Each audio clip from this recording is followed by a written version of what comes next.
sao thiên tu muốn nỗi nhớ mang theo một đời, để lại bao nhiêu ký ức cùng ngàn nỗi đau ở đây em ơi. Bên dòng trời cao tăm tối, mỗi em đi mà rồi, để lại anh bơ vơ một mình giữa chốn đông người. Người làm tim anh nhức nhói, giá như em ở đây.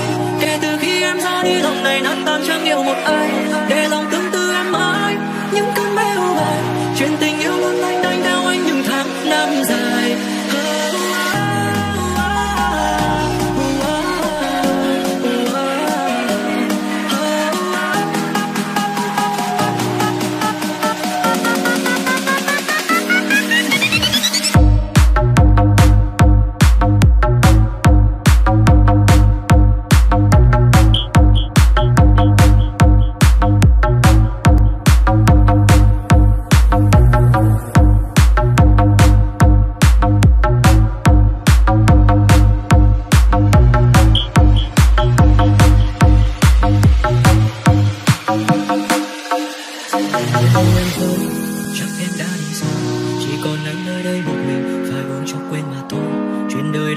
Trước lúc ta yêu điên cuồng, tưởng rằng sẽ mãi thiên thu, lòng chẳng đuối tay hết yêu là buông. Na na na na, nhiều lần con tim lênh đênh ngờ lại một chút thôi và tình sao thiên thu muốn nỗi nhớ mang theo một đời, để lại bao nhiêu ký ức cùng ngàn nỗi đau ở đây em ơi.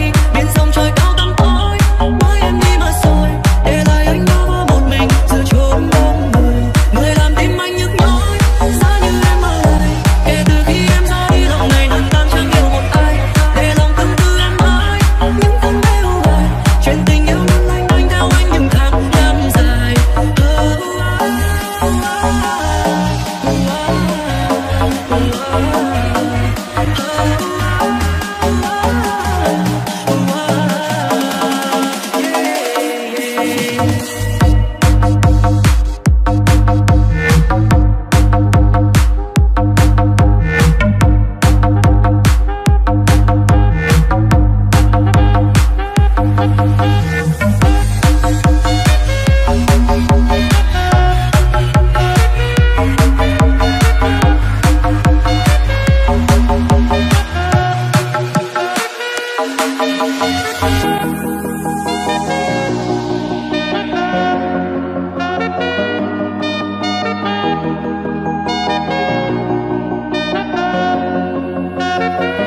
Người làm tim anh nhức nhói,